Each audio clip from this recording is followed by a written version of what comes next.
What's going on, YouTube? Welcome back to Eastside RC. In today's channel, we're going to be discussing nitro tuning similarities with gas tuning similarities. And we're also going to discuss the critical differences. And then I'm going to get deep into a little bit of tuning, basic tuning from the bottom to the top with gas carburetors, because this is a gas channel, not a nitro channel, but I just want to discuss a little bit of the similarities and differences with you guys. So let's get right at it. All right, first we're going to start with the idle inside the nitro carburetor. See that little half crescent moon there to the left of the slide carb? That's your idle setting right there. All right, your low setting is back over here. Right there inside your mount, your linkage mount, right? And there's the high, obviously. Your gas carburetor, you got your idle, low, which is your longest needle, and your high, your short needle. Your low needle is always closest to the engine, all right? Now I want to discuss a little thing about this nitro engine here. This is a great little engine, this 3.3. However, when it comes from Traxxas, it is not tuned very good. And they want you to tune the thing right away. I mean, they don't want you to tune the thing right away. What am I saying? They don't want you to touch the needles. They just want you to put nitro in it and start running the thing through its paces. All right, so when I first got this thing, I'm going to try to mimic the sounds that it was doing when I got it, okay? As soon as I started this up, all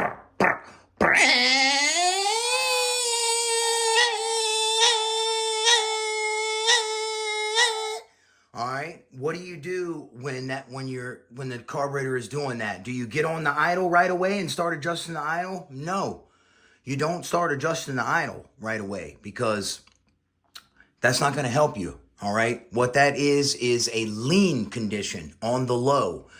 You want to get right on the low, and that's what I did. I stuck my screwdriver over here, and I got on the low. And this differences between a nitro carburetor and a gas carburetor is large adjustments, all right? You're not doing this in small increments over here. You're making large adjustments, okay? So when that thing was doing that, it was going. I got right on the carburetor and I started turning it like this, making this big of turns.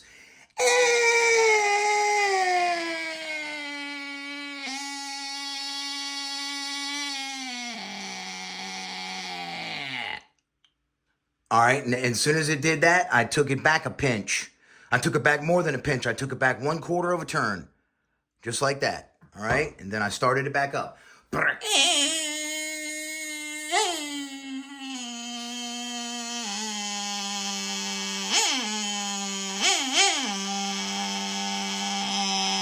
Perfect. It was right dead on the money. All right, now you can just go ahead and start running the thing and see what your temperature is, because you're good to go. Your low is set. Go ahead and start ripping it. And then you can adjust your high needle here. And how are you adjusting your high needle on a nitro carburetor as opposed to gas? Big increments, okay? Turning it out is riching it. So you're going to turn it out like this with a nitro. You can do one full turn and then make a pass. You can even go a turn and a half and make a few passes. And check the temperature of your engine. You got your temperature you can check with this. All right, and that'll help you cheat when you're tuning it. Okay, now enough about nitro. All right, now we know that we set the idle first, okay? And the idle in a nitro is not critical. However, it is critical in these carburetors, guys, okay? Have you guys ever gotten to the point where you adjust your idle and no matter where you adjust your idle, it makes no difference at all? that's a clear indication that your high and low needle are completely out of unison and totally out of whack. All right, so that's one sign. So what you do is you want to first set your idle. Always. That's the first thing you're going to do. All right. The second thing you're going to do is set your low needle. After you set your low, you're obviously going to set your high. It is common sense. Everything we do in life, we start from the bottom and work our way to the top unless we are a silver spoon child. All right? So that's just how it works, guys. It's the basic principles of tuning a carburetor. Idle, low, high. They work together, these, okay? And if you get this out of whack, it will simulate a vacuum leak, all right? And I'm going to show you guys how that's going to simulate a vacuum leak. I've showed it before on the channel, and I'm going to show it again. So let's make sure this idle is backed all the way out. Yeah, okay. Not touching the arm. You see that orifice right there inside the carburetor? We're going to go ahead and set the idle right now. And how we set the idle on the gas carburetor is we turn this in until it starts to move that arm right there. And that's it. As soon as you start to see that arm move like that, that's it. Your idle's set right there, okay? Your idle is set. Here's why you don't want to bury that. See that second orifice right there? This is how much idle you got. This is how much idle adjustment you have from that point where it just touches the arm.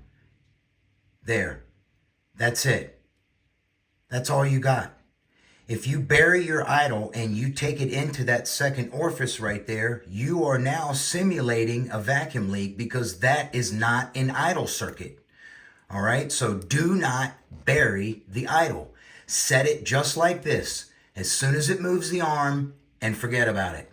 After you get the carburetor perfectly tuned, if it's not idling fast enough for you, then you can go ahead and adjust this a little bit. You might have a turn and a half. That's about it. You don't have much adjustment there. It's very critical that your idle is set correctly, or it will jack up your tune and you'll never be able to get an optimal race tune out of this baby carburetor. Carb tuning basics is what this is, guys. This is what I'm sharing for you guys. For anybody that's new or just needs a little memory refresh. Now that we got the idle set, we're going to move to the low and the high needle. And if you want to set those correctly, you want to go ahead and find the base tune of those. If your engine's just all out of whack and you know everything is sealed up tight and right, go ahead and turn these down until they stop. Not till they're tight, just till they stop. All right, it stopped. Okay? Let me zoom in here. So, this is an 1107 carburetor, and the low is going to be a turn and 3/8 out. And how you want to find that is just go ahead and take it to a turn and a half. We're going to go a half, 1, and a half. Back a pinch. There's your 1 3/8. Right here on your high needle is 1 7/8. Just go ahead and take it to 1 3/4. Right? You're going to go a half, 1, 1 1/2, 1 3/4, a pinch. There you go. There's 1 7/8 out. All right? That is your base settings. So when you start your engine and it's cold, listen to it. If it's going,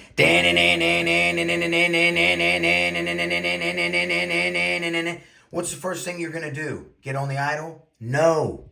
You don't get on the idle. Remember, you already set the idle. You want to get on the low. All right? You want to get on the low. So the first thing you're going to do is it's going to be going.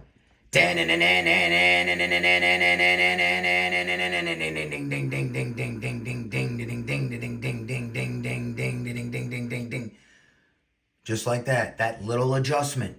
And there you go. You gave your engine more fuel. You didn't take it away. You gave it more. All right? This is critical. Now, your low is set.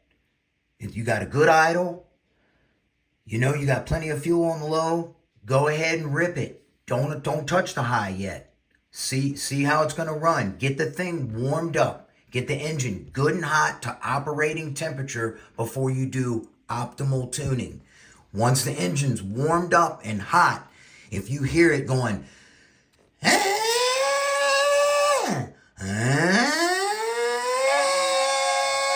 and it's flatlining on the top, it's lean.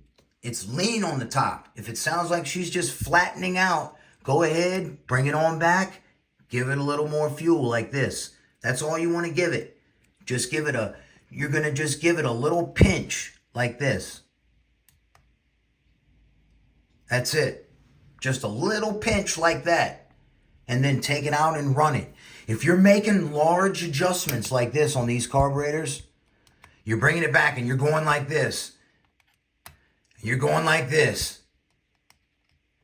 You're going like that. You're missing the bar. You're totally missing the bar. That is not how you adjust these carburetors. When they get near optimally tuned, meaning the low, when wide open, the low and the high are both working together, squirting in there, and all three orifices are wide open and hitting, right? Where are they?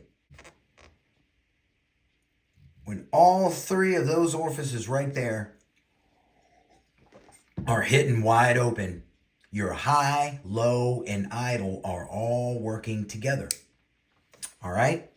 So it's critical that you have this adjusted correctly. So you bring it back. Just keep giving your engine more fuel. If you want a little secret,